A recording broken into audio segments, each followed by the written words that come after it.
Hi friends, mastmaga.comಗೆ ಸ್ವಾಗತ. ನಾನು ಅಮರ್ ಪ್ರಸಾದ್. ಸ್ನೇಹಿತರೆ, ಟ್ರಂಪ್ 2ನೇ ಅವಧಿಗೆ ಆಯ್ಕೆಯಾಗಿ ಬಂದಾಗಿನಿಂದ ಜಗತ್ತಿನ ಬ್ಯಾಲೆನ್ಸೇ ಚೇಂಜ್ ಆಗ್ತಿದೆ. ಅಲ್ಲಿವರೆಗೂ ಅಮೆರಿಕ ದೊಡ್ಡಣ್ಣ ಅಂತ ಇರ್ತಾ ಇತ್ತು, ಸುಮಾರು ಸಣ್ಣಣ್ಣಗಳಿದ್ವು. ಅದು ಬಿಟ್ಟರೆ ರಷ್ಯಾ ತಾನೂ ಕೂಡ ಹೆಚ್ಚು ಕಮ್ಮಿ ದೊಡ್ಡಣ್ಣನೇ, ಚೂರು ಕೆಳಗೆ ಅನ್ನೋ ಥರದಲ್ಲಿ ಅದು ಕೂಡ ಬಿಹೇವ್ ಮಾಡ್ತಾ ಇತ್ತು. ದೊಡ್ಡಣ್ಣಂಗೆ ಚಾಲೆಂಜ್ ಮಾಡ್ತೀನಿ ಅಂತ ಹೇಳಿ ಚೈನಾ ಹೊರಟಿತ್ತು. ಈ ಫ್ರಾನ್ಸ್, UK, ಜರ್ಮನಿ, ಕ್ಯಾನಡಾ ಇವರೆಲ್ಲರೂ ಕೂಡ ನಾವು G7 ಅಂತ ಅಂದ್ಕೊಂಡು ಒಂಚೂರು ಪವರ್ ಗೇಮ್ ಆಡೋಕ್ಕೆ ಪ್ರಯತ್ನ ಪಡ್ತಾ ಇದ್ರು. ಆದರೆ ಟ್ರಂಪ್ ಬಂದು ಎಲ್ಲ ಬೇಲಿಗಳನ್ನು ಕಿತ್ತು ಬಿಸಾಕಿ ಗ್ಲೋಬಲ್ ಪವರ್ ಬ್ಯಾಲೆನ್ಸನ್ನೇ ಬುಡಮೇಲು ಮಾಡ್ತಾ ಇದ್ದಾರೆ. ಜಿಯೋ ಪಾಲಿಟಿಕ್ಸ್ನಲ್ಲಿ ದೊಡ್ಡ ಬದಲಾವಣೆಗೆ ಕಾರಣ ಆಗ್ತಾ ಇದ್ದಾರೆ. ಅದರಲ್ಲಿ ಅತಿ ದೊಡ್ಡ ಬದಲಾವಣೆ ಏನು ಗೊತ್ತಾ? ಭಾರತ ಮತ್ತು ಚೀನಾ ನಡುವೆ, ಪರಮ ಎದುರಾಳಿಗಳ ನಡುವೆ ಈಗ ಕೂಲ್ ಆಗ್ತಾ ಇದೆ ಸಿಚುವೇಶನ್. ಭಾರತದ ಇಬ್ಬರು ಪ್ರಮುಖ ಶತ್ರುಗಳು ಚೀನಾ ಮತ್ತು ಪಾಕಿಸ್ತಾನ ಇಬ್ರು ಒಂದಾಗಿ ಭಾರತಕ್ಕೆ ಹಿಂಸೆ ಕೊಡ್ತಾ ಇದ್ರು. ಆದರೆ ಈಗ ನಿಧಾನಕ್ಕೆ ಪಾಕಿಸ್ತಾನದ ಕೈ ಬಿಟ್ಟಂಗೆ ಮಾಡ್ತಾ ಭಾರತಕ್ಕೆ ಕೈಯನ್ನು ಶೇಕ್ ಹ್ಯಾಂಡ್ ಮಾಡೋಕೆ ಮುಂದೆ ಕೊಡೋ ರೀತಿ ಮಾಡ್ತಾ ಇದೆ ಚೀನಾ. ಭಾರತ ಕೂಡ ಸ್ವಲ್ಪ ಸಾಫ್ಟ್ ಆಗಿ ರಿಯಾಕ್ಟ್ ಮಾಡ್ತಾ ಇದೆ ಚೀನಾಗೆ. ಹಾಗಿದ್ರೆ ಟ್ರಂಪ್ ಅನ್ನೋ ಒಬ್ಬ ವ್ಯಕ್ತಿಯಿಂದ ಐತಿಹಾಸಿಕ ಶತ್ರುತ್ವ ಎರಡು ರಾಷ್ಟ್ರಗಳ ಮಧ್ಯೆ ಇದ್ದಿದ್ದು, ಯುದ್ಧ ಬೇರೆ ಮಾಡಿದ್ದಾರೆ 1962ನಲ್ಲಿ, ಅದೆಲ್ಲ ಹೊರಟು ಹೋಗ್ಬಿಡ್ತಾ? ಹಾಗಾದ್ರೆ ಭಾರತ ಚೀನಾ ಬಾಯಿ ಅಂತ ಹೇಳೋಕೆ ಮತ್ತೆ ಸಾಧ್ಯ ಆಗುತ್ತಾ? ಅಮೆರಿಕ ವಿರುದ್ಧ ಭಾರತ ಚೀನಾ ಕೈ ಜೋಡಿಸ್ತಾರ? ಭಾರತ ಚೀನಾ ಜೊತೆಯಾದರೆ ಏನಾಗುತ್ತೆ ಜಗತ್ತಲ್ಲಿ? ಎಲ್ಲವನ್ನ ಈ ವರದಿಯಲ್ಲಿ ತಿಳ್ಕೊಳ್ತಾ ಹೋಗೋಣ. ಅದಕ್ಕಿಂತ ಮುಂಚೆ ನೀವೇನು ಕೂಡ ನಮ್ಮ ಚಾನಲ್ಗೆ ಸಬ್ಸ್ಕ್ರೈಬ್ ಮಾಡಲಿಲ್ಲ ಅಂದರೆ ಕೂಡಲೇ ಸಬ್ಸ್ಕ್ರೈಬ್ ಮಾಡಿ, ಪಕ್ಕದ ಬೆಲ್ ಐಕಾನ್ ಮೇಲೆ ಕ್ಲಿಕ್ ಮಾಡೋದನ್ನ ಯಾವುದೇ ಕಾರಣಕ್ಕೂ ಮರಿಬೇಡಿ. ಬನ್ನೀಗ ಶುರು ಮಾಡೋಣ. ಶತ್ರು ಮಿತ್ರ ಇಬ್ಬರಿಗೂ ಟ್ರಂಪ್ ಬರೆ. ಚೀನಾ ಮತ್ತು ಅಮೆರಿಕ ನಡುವೆ ಟ್ರೇಡ್ ಯುದ್ಧ ಈಗಿಂದಲ್ಲ, ಬಹಳ ಹಿಂದಿನಿಂದಲೂ ಇದೆ. ಟ್ರಂಪ್ 1.0 ಟ್ರಂಪ್ ಆರಂಭದ ಅವಧಿಯಲ್ಲೂ ಕೂಡ ವಿಪರೀತ ಟ್ರೇಡ್ ವಾರ್ ಇತ್ತು. ಈಗ ಚೀನಾ ಮೇಲೆ 34% ಟ್ಯಾರಿಫನ್ನು, ರೆಸಿಪ್ರೊಕಲ್ ಟ್ಯಾರಿಫನ್ನು ಟ್ರಂಪ್ ಅನೌನ್ಸ್ ಮಾಡಿದ್ದಾರೆ. ಇದರಿಂದ ಚೀನಾ ಕೆರಳಿ ಕೆಂಡವಾಗಿದೆ, ಯುದ್ಧಕ್ಕೆ ರೆಡಿ ಆಗ್ತಾ ಇದೆ. ಸುಮ್ಮನಿರಲ್ಲ, ಹುಷಾರ್, ಈ ಕೂಡಲೇ ವಾಪಸ್ ತಗೊಳ್ಳಿ, ನೋಡಿ ಚೆನ್ನಾಗಿರಲ್ಲ ಅಂತ ಹೆದರಿಸ್ತಾ ಇದ್ದಾರೆ. ಸೇಮ್ ಟೈಮ್ ಇತ್ತೀಚಿನ ವರ್ಷಗಳಲ್ಲಿ ಅಮೆರಿಕದೊಂದಿಗೆ ಒಳ್ಳೆ ಸಂಬಂಧವನ್ನು ಹೊಂದಿದ್ದ ಭಾರತ ಕೂಡ ಈಗ ಟ್ರಂಪ್ ಟ್ಯಾರಿಫ್ನಿಂದ ಪೆಟ್ಟನ್ನು ತಿಂತಾ ಇದೆ. ಭಾರತದ ಒಟ್ಟು ರಫ್ತಿನಲ್ಲಿ 30%ನಷ್ಟು ಅಮೆರಿಕದ ಮಾರುಕಟ್ಟೆಯನ್ನು ಡಿಪೆಂಡ್ ಆಗಿದೆ. ಅಮೆರಿಕನ್ ಮಾರ್ಕೆಟ್ ಮೇಲಿನ ಅವಲಂಬನೆಯನ್ನು ಅನಿವಾರ್ಯವಾಗಿ ಕಮ್ಮಿ ಮಾಡಬೇಕಾದ ಪರಿಸ್ಥಿತಿ ಈಗ ಭಾರತಕ್ಕೆ ಬಂದಿದೆ. ಭಾರತ ಚೀನಾ ಭಾಯಿ. ಅಮೆರಿಕ ಅಧ್ಯಕ್ಷ ಟ್ರಂಪ್ ಹೊಸ ಟ್ಯಾರಿಫ್ ಚಾರ್ಟ್ ಹಿಡ್ಕೊಂಡು ನಿಂತ್ಕೊಂಡು, ನೋಡಿ ಈ ರಾಷ್ಟ್ರಕ್ಕಿಷ್ಟು ಅಂತ ಅನೌನ್ಸ್ ಮಾಡ್ತಾ ಇದ್ರೆ ನಿಧಾನವಾಗಿ ಭಾರತ ಮತ್ತು ಚೀನಾ ಹತ್ರ ಆಗ್ತಾ ಇದ್ದಾವೆ. ಇಂಟರ್ವ್ಯೂ ಒಂದರಲ್ಲಿ ಪಾಡ್ಕಾಸ್ಟ್ನಲ್ಲಿ ಮಾತನಾಡ್ತಾ PM ನರೇಂದ್ರ ಮೋದಿ ಕೂಡ ಭಾರತ ಮತ್ತು ಚೀನಾ ಸಹಕಾರವನ್ನು ಹೊಂದಬೇಕು, ಸಂಬಂಧ ಸುಧಾರಿಸಬೇಕು ಅಂತ ಹೇಳಿದ್ರು. PM ಮೋದಿ ಅವರ ಈ ಪಾಡ್ಕಾಸ್ಟ್ ಅನ್ನು ನಾವು ನೋಡಿದೀವಿ, ತುಂಬಾ ಖುಷಿ ಆಯಿತು ಅಂತ ಪ್ರತಿಕ್ರಿಯೆ ಕೊಟ್ಟಂತ ಚೀನಾ ಭಾರತದೊಂದಿಗೆ ಒಳ್ಳೆ ಸಂಬಂಧ ಹೊಂದಕ್ಕೂ ನಮಗೂ ಆಸಕ್ತಿ ಇದೆ ಅಂತ ಹೇಳ್ತು. ಜೊತೆಗೆ ಡ್ರ್ಯಾಗನ್ ಎಲಿಫೆಂಟ್ ಬ್ಯಾಲೆನ್ಸ್ ಆಗಿ ಡ್ಯಾನ್ಸ್ ಮಾಡಬೇಕು ಅಂತ ಚೀನಾದ ವಿದೇಶಾಂಗ ಇಲಾಖೆ ಅಫಿಷಿಯಲ್ ಪ್ರೆಸ್ ಕಾನ್ಫರೆನ್ಸ್ನಲ್ಲಿ ಹೇಳಿಕೆಯನ್ನು ಕೊಡ್ತು. ಉಭಯ ರಾಷ್ಟ್ರಗಳ ರಾಜತಾಂತ್ರಿಕ ಸಂಬಂಧಕ್ಕೆ 75 ವರ್ಷ ಭರ್ತಿಯಾದಾಗ ಎರಡೂ ರಾಷ್ಟ್ರಗಳ ಸಾಂವಿಧಾನಿಕ ಮುಖ್ಯಸ್ಥರು ಕಾಲ್ ಮಾಡಿ ಮಾತನಾಡಿಕೊಂಡ್ರು. ಜಿನ್ಪಿಂಗ್ ನೇರವಾಗಿ ರಾಷ್ಟ್ರಪತಿ ದ್ರೌಪದಿ ಮುರ್ಮು ಅವರೊಂದಿಗೆ ಮಾತನಾಡಿದರೆ, ಚೀನಾ ಪ್ರೀಮಿಯರ್ ಲೀ ಕೆಕಿಯಾಂಗ್ PM ನರೇಂದ್ರ ಮೋದಿ ಅವರೊಂದಿಗೆ ಮಾತನಾಡಿದ್ರು. ಇದೀಗ ಚೈನಾ ಕಮ್ಯುನಿಸ್ಟ್ ಪಾರ್ಟಿಯ ಮುಖವಾಣಿಗೆ ಭಾರತದಲ್ಲಿರೋ ಚೀನಾ ರಾಯಭಾರಿ ಶೂ ಫೈ ಹಾಂಗ್ ಇಂಟರ್ವ್ಯೂ ಕೊಟ್ಟಿದ್ದಾರೆ. ಇದರಲ್ಲಿ ಏನು ಹೇಳಿದ್ದಾರೆ ಗೊತ್ತಾ? ನಾವು ಭಾರತದೊಂದಿಗೆ ವ್ಯಾಪಾರ ಮತ್ತು ಇತರ ಕ್ಷೇತ್ರದಲ್ಲಿ ಸಹಕಾರ ಗಟ್ಟಿ ಮಾಡ್ಕೊಳ್ಳೋಕೆ ಆಸಕ್ತಿಯನ್ನು ಹೊಂದಿದ್ದೀವಿ. ನಾವು ಭಾರತದಿಂದ ಹೆಚ್ಚು ವಸ್ತುಗಳನ್ನು ಆಮದು ಮಾಡ್ಕೊಳ್ಳೋಕ್ಕೂ ರೆಡಿ ಇದ್ದೀವಿ. ಭಾರತದ ಉದ್ದಿಮೆಗಳು ಚೀನಾಗೆ ಒಂದು ಹೂಡಿಕೆ ಮಾಡೋಕ್ಕೂ ಆಹ್ವಾನಿಸ್ತೀವಿ ಅಂತ ಹೇಳಿದ್ದಾರೆ. ಏನು ಸ್ನೇಹಿತರೆ, ವರದಿಯಲ್ಲಿ ಮುಂದುವರಿಯೋಕ್ಕಿಂತ ಮುಂಚೆ 7 Sands ಟೂರಿಸಂ ಕಂಪನಿ ಅಂಡಮಾನ್ಗೆ 4 ನೈಟ್ 5 ಡೇಸ್ ಟ್ರಿಪ್ ಆಯೋಜನೆ ಮಾಡಿದೆ. ಆಫರ್ ಪ್ರೈಸ್ ಕೇವಲ 46,500 ರೂಪಾಯಿ. ಇದು all inclusive package, flight tickets, 3 star hotel stay, all meal, cellular jail, light and sound show, Havelock island tour, Baratang island tour, limestone cave, elephant beach tour ಎಲ್ಲ ಇರುತ್ತೆ. AC transport ವ್ಯವಸ್ಥೆ ಕೂಡ ಇರುತ್ತೆ. Private ferry tickets, 24/7 tour manager ಇದೆಲ್ಲವೂ ಇರುತ್ತೆ. ಹೊರಡೋ ದಿನ 20 April 2025. ಕೆಲವೇ ಸೀಟುಗಳು ಲಭ್ಯ. ಆಸಕ್ತರು ಈ ನಂಬರ್ಗೆ ಕಾಲ್ ಮಾಡೋ ಮೂಲಕ ಅಂಡಮಾನ್ ಟೂರ್ ಮಾಡ್ಕೊಂಡ್ ಬರ್ಬೋದು. ಬನ್ನಿ ಈಗ ವರದಿಯಲ್ಲಿ ಮುಂದುವರಿಯೋಣ. ಭಾರತ ಚೀನಾ ವ್ಯಾಪಾರ ಇತಿಹಾಸ. 2010ರಲ್ಲಿ ಚೀನಾ ಭಾರತದ ಅತಿ ದೊಡ್ಡ ಟ್ರೇಡಿಂಗ್ ಪಾರ್ಟ್ನರ್ ಆಗಿ ಹೊರಹೊಮ್ಮಿತು. ಭಾರತದ ರಫ್ತಿಗಿಂತ ಚೀನಾದಿಂದ ಆಮದು ಮಾಡಿಕೊಂಡ ಪ್ರಮಾಣವೇ ಜಾಸ್ತಿ ಇತ್ತು.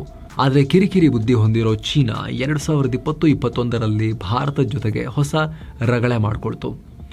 ಗಲ್ವಾನ್ ಕಣಿವೆ ಸಂಘರ್ಷದ ಬಳಿಕ ಭಾರತ ಚೀನಾದ ಹೂಡಿಕೆಗಳ ಮೇಲೆ ಕೆಲ ನಿರ್ಬಂಧಗಳನ್ನು ಹಾಕಿತ್ತು. ಚೀನಾದ 200ಕ್ಕೂ ಅಧಿಕ ಆ್ಯಪ್ಗಳನ್ನು ಬ್ಯಾನ್ ಮಾಡಿತು. ಚೀನಾದ ವಿದೇಶಿ ನೇರ ಹೂಡಿಕೆ ಮೇಲೂ ಕೂಡ ಭಾರತ ಸರ್ಕಾರ ಕಣ್ಣಿಟ್ಟು ಕಂಟ್ರೋಲ್ ಹಾಕೋಕೆ ಶುರು ಮಾಡಿತು, ಅದನ್ನು ಕಟ್ ಮಾಡೋಕೆ ಶುರು ಮಾಡಿತು. ಆದರೆ ಮಿಲಿಟರಿ ಸಂಘರ್ಷ ಇರಲಿ, ರಾಜಕೀಯ ಸಂಘರ್ಷ ಇರಲಿ, ಭಾರತ ಮತ್ತು ಚೀನಾ ನಡುವಿನ ವ್ಯಾಪಾರದಲ್ಲಿ ದೊಡ್ಡ ಮಟ್ಟದಲ್ಲಿ ವ್ಯತ್ಯಾಸ ಆಗಲೇ ಇಲ್ಲ. ನಾವು ಅವರಿಂದ ಇಂಪೋರ್ಟ್ ಮಾಡಿಕೊಳ್ಳೋದು ಬಹಳ ಕಮ್ಮಿ ಆಗಲೇ ಇಲ್ಲ. 2022ರಲ್ಲಿ ಭಾರತ ಮತ್ತು ಚೀನಾ ನಡುವಿನ ವ್ಯಾಪಾರ $135.98 ಬಿಲಿಯನ್, ಅಂದರೆ ಬರೋಬ್ಬರಿ $11.5 ಲಕ್ಷ ಕೋಟಿ ರೂಪಾಯಿಗೆ ಏರಿಕೆಯಾಗಿತ್ತು. ಇದು ಭಾರತ ಮತ್ತು ಚೀನಾ ನಡುವಿನ ವ್ಯಾಪಾರ ಸಂಬಂಧದ ಪರಸ್ಪರ ಅವಲಂಬನೆಯನ್ನು ತೋರಿಸುತ್ತೆ. 2023-24ರಲ್ಲೂ ಕೂಡ ಉಭಯ ದೇಶಗಳ ನಡುವೆ $101.7 ಬಿಲಿಯನ್ ಮೌಲ್ಯದ ವ್ಯಾಪಾರ ವಹಿವಾಟು ನಡೆದಿದೆ. ಭಾರತ ಚೀನಾದ ಎಲೆಕ್ಟ್ರಾನಿಕ್ಸ್, ಮಷಿನರಿ, ಫಾರ್ಮಾಸ್ಯೂಟಿಕಲ್ ಹಾಗೂ ಕೆಮಿಕಲ್ ವಸ್ತುಗಳನ್ನು ಹೆಚ್ಚಾಗಿ ಆಮದು ಮಾಡಿಕೊಳ್ತಾ ಇದೆ. ಆದರೆ ಸ್ನೇಹಿತರೆ, ಇದರಲ್ಲಿ ನಾವು ಚೀನಾದಿಂದ ನಾವು ತರಿಸ್ಕೊಳ್ತಿರೋದೇ ಜಾಸ್ತಿ. ಚೀನಾ ಜಾಸ್ತಿ ಪರ್ಚೇಸ್ ಮಾಡ್ತಾ ಇಲ್ಲ. ಅವರ ಚೀಪ್ ಸರಕುಗಳ ಮೇಲೆ ನಾವು ಡಿಪೆಂಡ್ ಆಗಿದ್ದೀವಿ. ಭಾರತಕ್ಕೆ $85 ಬಿಲಿಯನ್ ಟ್ರೇಡ್ ಡೆಫಿಸಿಟ್ ಇದೆ, ವ್ಯಾಪಾರಿ ಕೊರತೆ ಇದೆ. $100 ಬಿಲಿಯನ್ ಟೋಟಲ್ ವ್ಯಾಪಾರ ಆದರೆ ಅದರಲ್ಲಿ $85 ವ್ಯಾಪಾರಿ ಕೊರತೆ ನಮಗಿದೆ ಅಂತ ಹೇಳಿದ್ರೆ ನಾವು ಇಂಪೋರ್ಟ್ ಜಾಸ್ತಿ ಮಾಡ್ಕೊಳ್ತಿದ್ದೀವಿ. ಚೀನಾ ತುಂಬಾ ಕಮ್ಮಿ ವಸ್ತುಗಳನ್ನ ನಮ್ಮಿಂದ ತರಿಸ್ಕೊಳ್ತಾ ಇದೆ ಅಂತ ಅರ್ಥ. ಟ್ರಂಪ್ ಟ್ಯಾರಿಫ್ ಇಬ್ಬರಿಗೂ ಪೆಟ್ಟು. ಸ್ನೇಹಿತರೆ, ಚೀನಾ ರಫ್ತು ಪ್ರಧಾನ ರಾಷ್ಟ್ರ. ಭಾರತ ಅಷ್ಟೊಂದು ರಫ್ತು ಮಾಡಲ್ಲ, ತುಂಬಾ ಇತ್ತೀಚೆಗೆ ಸ್ವಲ್ಪ ಶುರು ಮಾಡಿರೋದು. ಆದರೆ ಚೀನಾ ಎಕ್ಸ್ಪೋರ್ಟ್ ಮೇಲೇನೆ ಡಿಪೆಂಡ್ ಆಗಿರೋ ರಾಷ್ಟ್ರ. ಇದೀಗ ಟ್ರಂಪ್ ಟ್ಯಾರಿಫ್ನಿಂದಾಗಿ ಚೀನಾಗೆ ದೊಡ್ಡ ಹೊಡೆತ ಬೀಳ್ತಾ ಇದೆ.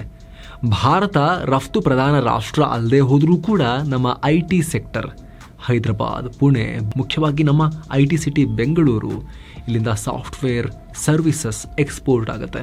ಅಮೆರಿಕನ್ ಕಂಪನಿಗಳು ಇಲ್ಲಿಗೆ ಒಂದಷ್ಟು ಕೆಲಸವನ್ನು, ಸಣ್ಣ ಪುಟ್ಟ ಕೆಲಸವನ್ನು ಔಟ್ಸೋರ್ಸ್ ಮಾಡ್ತಾರೆ ಭಾರತದ IT ಕಂಪನಿಗಳಿಗೆ. ಅದಕ್ಕೆ ಪೆಟ್ಟು ಬೀಳಬಹುದು. ಜೊತೆಗೆ ದೊಡ್ಡ ಪ್ರಮಾಣದಲ್ಲಿ ಫಾರ್ಮಾ ಎಕ್ಸ್ಪೋರ್ಟ್ ಕೂಡ ಇದೆ. ಭಾರತದಿಂದ ಅಮೆರಿಕಾಗೆ ಜೆನರಿಕ್ ಮೆಡಿಸಿನ್ ನಾವು ಇಲ್ಲಿ ಮ್ಯಾನುಫ್ಯಾಕ್ಚರ್ ಮಾಡಿ ಅಮೆರಿಕಾಗೆ ಎಕ್ಸ್ಪೋರ್ಟ್ ಮಾಡ್ತೇವೆ. ಈ ಎರಡು ಇಂಡಸ್ಟ್ರಿ ದೊಡ್ಡ ಪ್ರಮಾಣದಲ್ಲಿ ಅಮೆರಿಕಕ್ಕೆ ಮಾಡೋ ಎಕ್ಸ್ಪೋರ್ಟ್ ಮೇಲೆ ಡಿಪೆಂಡ್ ಆಗಿದ್ದಾವೆ. Bharat over all export driven economy ಅಲ್ಲದೆ ಹೋದ್ರೂ ಕೂಡ ಅದಕ್ಕೂ ಪೆಟ್ಟು ಬಿದ್ದಂಗಾಗುತ್ತೆ. ಸದ್ಯಕ್ಕೆ ಟ್ರಂಪ್ ಫಾರ್ಮಾ ಸೆಕ್ಟರ್ ಅನ್ನ ಎಕ್ಸೆಂಪ್ಟ್ ಮಾಡಿದ್ದಾರೆ. ಈಗ ಹಾಕಿರೋ ಟ್ಯಾರಿಫ್ ಫಾರ್ಮಾ ಸೆಕ್ಟರ್ಗೆ ಅನ್ವಯ ಆಗಲ್ಲ ಈ ಕ್ಷಣಕ್ಕೆ. ಆದರೆ ಮುಂದಿನ ದಿನಗಳಲ್ಲಿ, ಮುಂದಿನ ಹಂತಗಳಲ್ಲಿ ಸೆಕ್ಟರ್ ವೈಸ್ ಹಾಕ್ತಾ ಬಂದಾಗ ಫಾರ್ಮಾ ಸೆಕ್ಟರನ್ನು ಕವರ್ ಮಾಡೋ ರೀತಿ ಕೂಡ ಅವರು ಟ್ಯಾರಿಫ್ ಹಾಕೋ ಸಾಧ್ಯತೆ ಇದೆ ಅಂತ ಹೇಳ್ತಾ ಇದ್ದಾರೆ. ಹಾಗಾಗಿ ಭಾರತಕ್ಕೂ ಆತಂಕನೇ, ಪೂರ್ತಿ ನಂಬಕ್ಕಾಗಲ್ಲ ಅಮೆರಿಕ ಅನ್ನೋ ಫೀಲಿಂಗ್ ಇದೆ. ಹೀಗಾಗಿ ಭಾರತ ಮತ್ತು ಚೀನಾಗಳು ನಮ್ಮ ದಾರಿ ನಾವು ನೋಡ್ಕೋಬೇಕಲ್ಲ ಅಂತ ಯೋಚನೆ ಮಾಡ್ತಾ ಇದ್ದಾವೆ. ಅದರಲ್ಲೂ ಕೂಡ ಭಾರತಕ್ಕೆ ಇಲ್ಲಿ ಡಬಲ್ ಅಡ್ವಾಂಟೇಜ್ ಆಗಬಹುದು. ಚೀನಾವನ್ನು ಕೌಂಟರ್ ಮಾಡೋಕೆ ಅಮೆರಿಕಗೂ ಭಾರತ ಬೇಕು, ಅಮೆರಿಕವನ್ನು ಕೌಂಟರ್ ಮಾಡೋಕೆ ಚೀನಾಗೂ ಭಾರತ ಬೇಕು. ಮ್ಯಾನುಫ್ಯಾಕ್ಚರಿಂಗ್ ಅನ್ನ ಜಿಯೋಗ್ರಫಿಕಲಿ ಡೈವರ್ಸಿಫೈ ಮಾಡೋಕೆ ದೊಡ್ಡ ಪ್ರಮಾಣದ ಅಮೆರಿಕನ್ ಕಂಪನಿಗಳು, ಗ್ಲೋಬಲ್ ಕಂಪನಿಗಳು ಚೀನಾ ಬಿಟ್ಟು ಭಾರತಕ್ಕೆ ಮತ್ತು ಇತರ ರಾಷ್ಟ್ರಗಳಿಗೆ ಬರ್ತಾ ಇದ್ದಾವೆ. ಸೇಮ್ ಟೈಮ್ ದೊಡ್ಡ ಪ್ರಮಾಣದ ಚೀನಿ ಕಂಪನಿಗಳಿಗೆ ಅಮೆರಿಕ ನಿರ್ಬಂಧಗಳನ್ನು ವಿಧಿಸ್ತಿರೋದ್ರಿಂದ ದೊಡ್ಡ ಪ್ರಮಾಣದ ಹೂಡಿಕೆ ಅವಕಾಶ ಚೀನಾ ಕಂಪನಿಗಳು ಭಾರತದ ಕಡೆಗೆ ತಗೊಂಬರೋ ಸಾಧ್ಯತೆ ಕೂಡ ಇರುತ್ತೆ, ಸಂಬಂಧ ಸುಧಾರಿಸಿದ್ರೆ. ಚೀನಾ ಭಾರತವನ್ನ ಹಿಡಿಯೋರೇ ಇಲ್ಲ. ಸ್ನೇಹಿತರೆ, ಭಾರತ ಚೀನಾ ಸಂಬಂಧ ಅಷ್ಟು ಸಿಂಪಲ್ ಅಲ್ಲ. 100 ವರ್ಷಗಳ ಇತಿಹಾಸ ಕೆದಕಿದ್ರೆ ಭಾರತ ಮತ್ತು ಚೀನಾ ನಡುವೆ ಅಂತ ವೈಷಮ್ಯ ಮೊದಲೇನಿರಲಿಲ್ಲ. ಆದರೆ ಭಾರತಕ್ಕೆ ಸ್ವಾತಂತ್ರ್ಯ ಬಂದ ನಂತರ ಚೀನಾದ ಭೂದಾಹ 2 ರಾಷ್ಟ್ರಗಳ ನಡುವಿನ ಟೆನ್ಷನ್ಗೆ ಕಾರಣ ಆಗಿದೆ. ಕಮ್ಯುನಿಸ್ಟ್ ಚೈನಾ ಬಂದ ಬಳಿಕ ಸಂಬಂಧ ಹಾಳಾಗಿತ್ತು. ಅರುಣಾಚಲ ಪ್ರದೇಶ, ಲಡಾಖ್ನಲ್ಲಿ ಭಾರತ ಚೀನಾ ನಡುವೆ ಸಂಘರ್ಷ ಇದೆ. ಅಥವಾ ಪಾಕಿಸ್ತಾನ ತನ್ನ ನಿಯಂತ್ರಿತ ಕಾಶ್ಮೀರದ ಒಂದು ಭಾಗವನ್ನು, POK ಒಂದಷ್ಟು ಜಾಗವನ್ನು ಇವರು ಮಾವನ ಮನೆ ಆಸ್ತಿ ಅನ್ನೋ ರೀತಿಯಲ್ಲಿ ಅದನ್ನು ಚೀನಾಗೆ ಬರ್ಕೊಟ್ಬಿಟ್ಟಿದ್ದಾರೆ. ಜೊತೆಗೆ LAC, line of actual control, ನಾವೊಂದು ಲೈನನ್ನು ಪರ್ಸೀವ್ ಮಾಡ್ತೀವಿ, ಅವರೊಂದು ಲೈನನ್ನು ಪರ್ಸೀವ್ ಮಾಡ್ತಾರೆ. ಇಬ್ಬರು ಕೂಡ ಇದು ಲೈನ್ ಅಂತಾರೆ, ಇಲ್ಲ ನಾವು ಇದು ಲೈನ್ ಅಂತೀವಿ. ಉದ್ದಕ್ಕೂ ಆಗಾಗ ಬಾವುಟ ತಂದು ಹಾಕಿಬಿಟ್ಟು ಚೀನಿಯರು ಇದು ನಮ್ಮ ಜಾಗ ಅಂತ ಹೇಳಿ ಗಲಾಟೆ ಮಾಡ್ತಾನೆ ಇರ್ತಾರೆ. ಈ ರೀತಿ ಸಾಕಷ್ಟು ಸಮಸ್ಯೆಗಳಿವೆ. ಒಂದು ವೇಳೆ ಇದೆಲ್ಲವನ್ನ ಮರೆತು ಭಾರತ ಚೀನಾ ಫ್ರೆಂಡ್ಶಿಪ್ ಸಾಧ್ಯ ಆದ್ರೆ, ಅಥವಾ ಟ್ರಂಪ್ ಥ್ರೆಟ್ನಿಂದಾದರೂ ಕೂಡ ಇವಾಗಲಾದ್ರೂ ಒಂದಾಗಬೇಕಲ್ಲ ಅನ್ನೋ ಕಾರಣಕ್ಕೋಸ್ಕರನಾದರೂ ಕೂಡ 2 ರಾಷ್ಟ್ರಗಳು ಈ ಹಳೆಯ ವಿವಾದಗಳನ್ನ ಬಗೆಹರಿಸಿಕೊಳ್ಳೋಕೆ ಸಾಧ್ಯ ಆದ್ರೆ ಅದು ಹಿಸ್ಟಾರಿಕಲ್ ಡೆವಲಪ್ಮೆಂಟ್ ಆಗುತ್ತೆ ಜಾಗತಿಕ ರಾಜಕೀಯದಲ್ಲಿ. ಟ್ರಂಪ್ ಇಂತಹ ಮೇಜರ್ ಚೇಂಜಸ್ಗೆ ಕಾರಣ ಆಗ್ತಾ ಇದ್ದಾರೆ ಜಾಗತಿಕವಾಗಿ. ಕೇವಲ ಭಾರತ ಮತ್ತು ಚೀನಾ ಅಂತಲ್ಲ, ಚೀನಾಗೆ ಇದುವರೆಗೂ ಪರಮ ಶತ್ರುಗಳಂತೆ ಇದ್ದ, ಅಮೆರಿಕದ ಸಾಮಂತರಂತೆ ಇದ್ದ ಜಪಾನ್ ಮತ್ತು ದಕ್ಷಿಣ ಕೊರಿಯಾ ಕೂಡ ಟ್ರಂಪ್ ಟ್ಯಾರಿಫ್ನಿಂದ ಕಂಗೆಟ್ಟಿದ್ದಾರೆ. ಮಿತ್ರನಿಗಿಂತ ಶತ್ರುನೇ ಪರವಾಗಿಲ್ಲ ಅಂತ ಚೀನಾ ಜೊತೆಗೆ ಉತ್ತಮ ವ್ಯಾಪಾರ ಸಂಬಂಧ ಹೊಂದೋಕೆ ಟ್ರೈಲ್ಯಾಟ್ರಲ್ ಫ್ರೀ ಟ್ರೇಡ್ ಅಗ್ರಿಮೆಂಟ್ಗೆ ಮಾತುಕತೆ ನಡೆಸ್ತಾ ಇದ್ದಾರೆ China, Japan, south Korea. Same time China ಭಾರತದೊಂದಿಗೆ ಸಂಬಂಧ ಸುಧಾರಿಸೋಕು ಕೂಡ ತುಂಬ ಇಂಟ್ರೆಸ್ಟ್ ತೋರಿಸ್ತಾ ಇದೆ ಇತ್ತೀಚಿನ ದಿನಗಳಲ್ಲಿ. ಸ್ನೇಹಿತರೆ, ಜಾಗತಿಕ ಆರ್ಥಿಕತೆಯಲ್ಲಿ ಚೀನಾ 2ನೇ ಸ್ಥಾನದಲ್ಲಿದ್ದರೆ, ಜಪಾನ್ 4ನೇ ಸ್ಥಾನದಲ್ಲಿದೆ, ಭಾರತ 5ನೇ ಸ್ಥಾನದಲ್ಲಿ ಮತ್ತು ದಕ್ಷಿಣ ಕೊರಿಯಾ 12ನೇ ಸ್ಥಾನದಲ್ಲಿದೆ. ಜಾಗತಿಕ ರಫ್ತಿನಲ್ಲೂ ಕೂಡ ಈ 4 ರಾಷ್ಟ್ರಗಳ ಪಾಲು 20% ಇದೆ. ಈ ಆರ್ಥಿಕ ದಿಗ್ಗಜ ರಾಷ್ಟ್ರಗಳು ಒಟ್ಟಾದರೆ ಭಾರತ ಆಗಲಿ, ಜಪಾನ್ ಆಗಲಿ, ದಕ್ಷಿಣ ಕೊರಿಯಾ ಆಗಲಿ, ಅಮೆರಿಕ ಸೇರಿದಂತೆ ಪಾಶ್ಚಿಮಾತ್ಯ ಮೈತ್ರಿ ಒಕ್ಕೂಟಗಳ ಮೇಲಿನ ಅವಲಂಬನೆಯನ್ನು ಕಮ್ಮಿ ಮಾಡಿಕೊಳ್ಳೋಕೆ ಸಾಧ್ಯ ಆಗ್ಬೋದು. ಇಡೀ ಜಗತ್ತನ್ನೇ ಕುಣಿಸಬಹುದು. ಮಿಲಿಟರಿ ವಿಚಾರಕ್ಕೆ ಬಂದ್ರಂತೂ ಭಾರತ, ಚೀನಾ, ಜಪಾನ್, ದಕ್ಷಿಣ ಕೊರಿಯಾ ಟಾಪ್ 10ನಲ್ಲಿ ಬರ್ತವೆ. ಚೀನಾ 3ನೇ ಪ್ಲೇಸ್ನಲ್ಲಿದ್ದರೆ, ಭಾರತ 4ನೇ ಪ್ಲೇಸ್ನಲ್ಲಿದೆ. ಅದೇ ರೀತಿ 5ನೇ ಪ್ಲೇಸ್ನಲ್ಲಿ ದಕ್ಷಿಣ ಕೊರಿಯಾ, 8ನೇ ಪ್ಲೇಸ್ನಲ್ಲಿ ಜಪಾನ್ ಇದೆ. ಇವುಗಳೆಲ್ಲ ಒಂದಾಗ್ಬಿಟ್ರೆ ಮಿಲಿಟರಿ ಶಕ್ತಿಯಲ್ಲಿ ಈ ಮೈತ್ರಿಕೂಟವನ್ನು ಟಚ್ ಮಾಡೋಕ್ಕೂ ಕೂಡ ಕಷ್ಟ ಆಗ್ಬೋದು. ಮತ್ತೊಂದು ಕಡೆ ಮಿಲಿಟರಿ ಶಕ್ತಿಯಲ್ಲಿ 2ನೇ ಪ್ಲೇಸ್ನಲ್ಲಿರೋ ರಷ್ಯಾ ಕೂಡ ಚೀನಾ ಮತ್ತು ಭಾರತದೊಂದಿಗೆ ಒಳ್ಳೆಯ ಸಂಬಂಧವನ್ನು ಹೊಂದಿದೆ. ಭಾರತ ಚೀನಾ ಜೊತೆಯಾದರೆ ಅವರೊಟ್ಟಿಗೆ ಜಪಾನ್ ಮತ್ತು ದಕ್ಷಿಣ ಕೊರಿಯಾ ಸೇರಿಕೊಂಡ್ರೆ ಇಡೀ ಇಂಡೋ ಪ್ಯಾಸಿಫಿಕ್ ವಲಯದಲ್ಲಿ ಶಾಂತಿನೂ ಸ್ಥಾಪನೆ ಆಗ್ಬೋದು. ಯಾಕಂದರೆ ಇರೋದೇ ಇಶ್ಯೂ ಇವರಿಗೆಲ್ಲ. ಇವರೇ ಫ್ರೆಂಡ್ಶಿಪ್ ಮಾಡ್ಕೊಂಡ್ಬಿಟ್ರೆ ಶಾಂತಿ ಸ್ಥಾಪನೆ ಆಗ್ಬೋದು. ಅಮೇರಿಕವನ್ನು ಹೊರಗೆ ದಬ್ಬೋದು. ಊರು ತುಂಬ ಮಿಲಿಟ್ರಿ ಬೇಸಸ್ ಮಾಡಿಕೊಂಡು ನಮ್ದು ಇದು ಎಲ್ಲ ಕಂಟ್ರೋಲ್ ಮಾಡ್ತೀವಿ ಇಲ್ಲಿ ಅಂತ ಬರುತ್ತಲ್ಲ ಅಮೆರಿಕ, ಅವ್ರನ್ನ ಹೊರಗೆ ಹಾಕೋಕ್ಕೂ ಕೂಡ ಸಾಧ್ಯ ಆಗುತ್ತೆ. ಸ್ನೇಹಿತರೆ, ಜಪಾನ್ನಿಂದ ಅರಬ್ಬಿ ಸಮುದ್ರದವರೆಗೂ ಇಂಡೋ ಪ್ಯಾಸಿಫಿಕ್ ಹರಡ್ಕೊಂಡಿದೆ. ಜಗತ್ತಿನ 3ನೇ 1 ಭಾಗದಷ್ಟು ಆರ್ಥಿಕ ಚಟುವಟಿಕೆ ಈ ಭಾಗದ ಮೂಲಕ ನಡೆಯುತ್ತೆ. ಹೀಗಾಗಿ ಈ ರಾಷ್ಟ್ರಗಳು ಫ್ರೆಂಡ್ಶಿಪ್ ಮಾಡ್ಕೊಂಡಿಲ್ಲ ಅಂದ್ರೂ ಕೂಡ ಶತ್ರುತ್ವ ಮರೆತು ವ್ಯಾಪಾರ ಚೆನ್ನಾಗಿ ಮಾಡ್ತೀವಿ, ನಾರ್ಮಲ್ ರಿಲೇಶನ್ಶಿಪ್ಗೆ ಬರ್ತೀವಿ, ಹೊಡೆದಾಡಲ್ಲ ಇನ್ನುವಂತ ನಾರ್ಮಲ್ಸಿಗೆ ತಗೊಂಬಂದ್ರೂ ಕೂಡ ವರ್ಲ್ಡ್ ಆರ್ಡರೇ ಚೇಂಜ್ ಆಗುತ್ತೆ. ಭಾರತಕ್ಕೆ ಏನೆಲ್ಲ ಲಾಭ ಆಗ್ಬೋದು? ಸ್ನೇಹಿತರೆ, ಭಾರತಕ್ಕೆ ಚೀನಿ ಮಾರ್ಕೆಟ್ ಓಪನ್ ಆಗ್ಬೋದು. ಆದರೆ ಅವ್ರು ಏನು ಮಾರ್ಕೆಟ್ ಓಪನ್ ಮಾಡಿದ್ರು ಕೂಡ ಯೂಸ್ ಮಾಡ್ಕೊಳ್ಳೋಕ್ಕೆ ಚೀನಿಯರಿಗಿಂತ ಕಮ್ಮಿ ಪ್ರೈಸ್ನಲ್ಲಿ ಮ್ಯಾನುಫ್ಯಾಕ್ಚರ್ ಮಾಡಿ ಅವ್ರಿಗೆ ಮಾರೋ ತಾಕತ್ತು ನಾವು ಗಳಿಸ್ಕೋಬೇಕು. ಇಲ್ಲಾಂದರೆ ಅವ್ರು ಏನು ಮಾರ್ಕೆಟ್ ಓಪನ್ ಮಾಡಿದ್ರೆ ಏನು ಪ್ರಯೋಜನ ಬಂತು? ಅವ್ರು ನಮಗಿಂತ ಕಮ್ಮಿಲೇ ಉತ್ಪಾದನೆ ಮಾಡೋಕೆ ಆಗ್ತಾ ಇದೆ ಅವ್ರ ಕೈಲಿ ಅಂತ ಹೇಳಿದ್ರೆ, ಟೆಕ್ನಾಲಜಿಲಿ ಅವ್ರು ಯಾವಾಗಲೂ ನಮಗಿಂತ ಮುಂದೆನೇ ಇದ್ದಾರೆ ಅಂತ ಹೇಳಿದ್ರೆ, ನಾವು ಅವ್ರದ್ದೇ ತಗೊಂಡಿರ್ತೀವಿ, ನಮ್ದೇನೋ ಅವ್ರು ತಗೊಳ್ತಿರಲ್ಲ. ಸೊ ಈ ವಿಚಾರ ನಾವು ಮೈಂಡಲ್ಲಿ ಇಟ್ಕೋಬೇಕು. ಆದರೆ ನಾವು ಕೂಡ ಸ್ಪರ್ಧೆಗೆ ಬಿದ್ದು ಇನ್ನೂ ಟೆಕ್ನಾಲಜಿಯಲ್ಲಿ ಮುಂದಕ್ಕೆ ಹೋಗಿ ಅವ್ರಿಗಿಂತ ಕಮ್ಮಿ ಕಾಸ್ಟಲ್ಲಿ ಮ್ಯಾನುಫ್ಯಾಕ್ಚರ್ ಮಾಡಿ ಒಳ್ಳೆ ಕ್ವಾಲಿಟಿ ಕೊಡ್ತೀವಿ ಅಂತ ಆದರೆ ಡೆಫಿನೆಟ್ಲಿ ಚೀನಾ ಮಾರ್ಕೆಟನ್ನು ಕೂಡ ನಾವು ಯೂಸ್ ಮಾಡ್ಕೋಬೋದು. ಜೊತೆಗೆ ಅಲ್ಲಿನ ಉದ್ಯಮಗಳು ಭಾರತಕ್ಕೆ ಬಂದರೆ ಕಮ್ಮಿ ಕಾಸ್ಟ್ನಲ್ಲಿ ಭಯಂಕರ ಇನ್ಫ್ರಾಸ್ಟ್ರಕ್ಚರ್ ನಿರ್ಮಾಣ ಮಾಡೋ ಚೀನಿಯರ ಒಂದು ಸಾಮರ್ಥ್ಯ ಏನಿದೆ ಅದರ ಯೂಸನ್ನು ನಾವು ಕೂಡ ಪಡ್ಕೋಬೋದು. ದೊಡ್ಡ ಪ್ರಮಾಣದ ಇನ್ಫ್ರಾ ಬಿಲ್ಡಿಂಗ್ ನಾವು ಪ್ರಯತ್ನ ಪಡ್ತಾ ಇದ್ದೀವಿ, ಅದಕ್ಕೆ ಚೀನಿಯರು ಕೈ ಜೋಡಿಸ್ಬೋದು. ಹಾಗೆ ದಕ್ಷಿಣ ಕೊರಿಯಾ, ಜಪಾನ್ ಮತ್ತು ಚೀನಾ ಟೆಕ್ನಾಲಜಿಯಲ್ಲಿ ಅವರು ಕೂಡ ಅಡ್ವಾನ್ಸ್ಡ್ ಕಂಟ್ರೀಸ್. ಈ 3 ದೇಶಗಳೊಂದಿಗೂ ಕೂಡ ಡೀಪ್ ಸ್ನೇಹ ಸಂಪಾದಿಸಿದ್ರೆ ಭಾರತ ಕೂಡ ಟೆಕ್ನಾಲಜಿಯಲ್ಲಿ ಒಂದಷ್ಟು ಅವರಿಂದ ಕಲಿಬಹುದು. ವಿಶ್ವಸಂಸ್ಥೆಯ ಭದ್ರತಾ ಮಂಡಳಿಯಲ್ಲಿ ಭಾರತಕ್ಕೆ ಇನ್ನೂ ಕೂಡ ಕಾಯಂ ಮೆಂಬರ್ಶಿಪ್ ಸಿಕ್ಕಿಲ್ಲ. ಅಮೆರಿಕ ಓಕೆ ಅಂದರೂ ಕೂಡ ಚೀನಾ ಕೊಕ್ಕೆ ಹಾಕ್ತಾನೆ ಬಂದಿದೆ. ರಷ್ಯಾ ಓಕೆ ಅಂದರೂ ಕೂಡ ಚೀನಾ ಕೊಕ್ಕೆ ಹಾಕ್ತಾನೆ ಬಂದಿದೆ. ಆದರೆ ಈ 2 ರಾಷ್ಟ್ರಗಳ ನಡುವೆ ಶತ್ರುತ್ವ ಇಲ್ಲ, ವ್ಯಾಪಾರ ಚೆನ್ನಾಗಿ ಆಗ್ತಾ ಇದೆ, ಪರಿಸ್ಥಿತಿ ನಾರ್ಮಲ್ ಆಗಿದೆ, ವಿವಾದಗಳೆಲ್ಲ ಬಗೆಹರಿಸ್ಕೊಂಡಿದ್ದೀವಿ ಅಂತ ಹೇಳಿದ್ರೆ ಭಾರತ ವಿಶ್ವಸಂಸ್ಥೆಯ ಭದ್ರತಾ ಮಂಡಳಿಗೆ ಬರೋಕೆ ಚೀನಾ ಕೂಡ ಅಡ್ಡಗಾಲನ್ನು ತೆಗೆದು ಸೈಡಿಗೆ ಸರಿಸಬಹುದು. ಜೊತೆಗೆ ಈ 2 ದೈತ್ಯರ ನಡುವೆ ಬಾರ್ಡರ್ ಇಶ್ಯೂಸ್ ರಿಸಾಲ್ವ್ ಆಯಿತು, 50-60 ವರ್ಷಗಳ ಇಶ್ಯೂಸ್ ರಿಸಾಲ್ವ್ ಆಯಿತು ಅಂತ ಹೇಳಿದ್ರೆ ಬಾರ್ಡರ್ನಲ್ಲಿ ಆ ಹಿಮಗಾಡಲ್ಲಿ ನಮ್ಮ ಸೈನಿಕರನ್ನು ಹಾಕಿ ಅವ್ರು ಕಷ್ಟಪಟ್ಟು ಆ ಗಡಿಗಳನ್ನು ದಿನ ಬೆಳಗಾದರೆ ಕಾಯ್ತಾ ಕೂರೋದು, ಆ ವಿಪರೀತ ಕೋಲ್ಡ್ನಲ್ಲಿ ಒದ್ದಾಡೋದು ತಪ್ಪಬಹುದು. ದೊಡ್ಡ ಪ್ರಮಾಣದ ಮಿಲಿಟರಿ ಸ್ಪೆಂಡಿಂಗ್ ಕಮ್ಮಿ ಮಾಡಿ ಆ ದುಡ್ಡನ್ನು ಬೇರೆ ಕ್ಷೇತ್ರಗಳಿಗೆ, ಅಭಿವೃದ್ಧಿ ಕಾಮಗಾರಿಗಳಿಗೆ ಬಳಸೋಕೆ ಸಾಧ್ಯ ಆಗ್ಬೋದು. ಜೊತೆಗೆ ಪಾಕಿಸ್ತಾನಕ್ಕೆ ದಿಕ್ಕೇ ಇಲ್ಲದಂತಾಗಬಹುದು.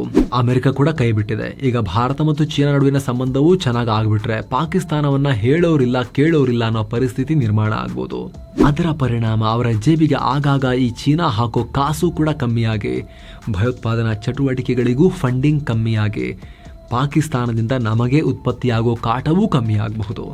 ಸೊ ಈ ರೀತಿ ಗ್ರೇಟ್ ಪಾಸಿಬಿಲಿಟೀಸ್ ಇವೆ. ಚೀನಾ ಮತ್ತು ಭಾರತ ಸಮಸ್ಯೆಗಳನ್ನು ಮರೆತು ಹೊಡೆದಾಡೋದನ್ನು ನಿಲ್ಲಿಸಿ, ಕಿತ್ತಾಟ ನಿಲ್ಲಿಸಿ ನಾವು ನಾರ್ಮಲ್ಸಿಗೆ ಬರ್ತೀವಿ. ಫ್ರೆಂಡ್ಶಿಪ್ಪು ನಾವು ತೀರಾ ಭಯಂಕರ ಕುಚಿಕ್ಕೂ ಆಗ್ತೀವಿ, ದೂರದ ಮಾತಿರ್ಬೋದು.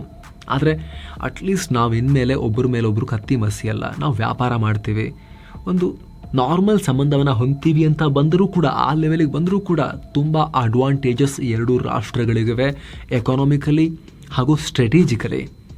ಇದನ್ನು ಎಕ್ಸ್ಪ್ಲೇನ್ ಮಾಡೋ ಪ್ರಯತ್ನವನ್ನು ನಾವು ಮಾಡಿದ್ದೀವಿ ಸ್ನೇಹಿತರೆ. ಇದಕ್ಕೆ ಸಂಬಂಧಪಟ್ಟಂತೆ ನಿಮ್ಮ ಒಪಿನಿಯನ್ ಏನು? ಚೀನಾವನ್ನು ನಂಬಬಹುದಾ? 1962 ಆ ಇತಿಹಾಸ ತೆಗೆದು ನೋಡಿದ್ರೆ ಯಾವ ಕಾರಣಕ್ಕೂ ನಂಬಾರದು ಅಂತ ಅನ್ಸುತ್ತೆ. ಆದ್ರೆ ಈಗ ಜಗತ್ತೇ ಬದಲಾಗಿದೆ, ಭಾರತವೂ ಬದಲಾಗಿದೆ, ಚೀನಾವೂ ಬದಲಾಗಿದೆ. 1962ನ ಭಾರತವೂ ಇದಲ್ಲ. ಹೀಗಾಗಿ ಯಾರು ಯಾರನ್ನು ಟೇಕನ್ ಫಾರ್ ಗ್ರಾಂಟೆಡ್ ಅಂತ ಹೇಳಿ ಯುದ್ಧ ಮಾಡೋಣ ಬಾ ಅಂತ ಬರೋ ಪರಿಸ್ಥಿತಿ ಇವಾಗಿಲ್ಲ. ಹಾಗಾಗಿ ಇವಾಗ ಚೀನಾ ಕಳಿಸ್ತಿರೋ ಆ ಲವ್ ಸಿಗ್ನಲ್ಗಳನ್ನು ಭಾರತ ಅಕ್ಸೆಪ್ಟ್ ಮಾಡಬಹುದಾ? ನಿಮಗೇನನ್ಸುತ್ತೆ ಕಾಮೆಂಟ್ ಮಾಡಿ ತಿಳಿಸಿ. ಮತ್ತೆ ಭೇಟಿ ಆಗ್ತಿರೋಣ. ನಮಸ್ತೆ.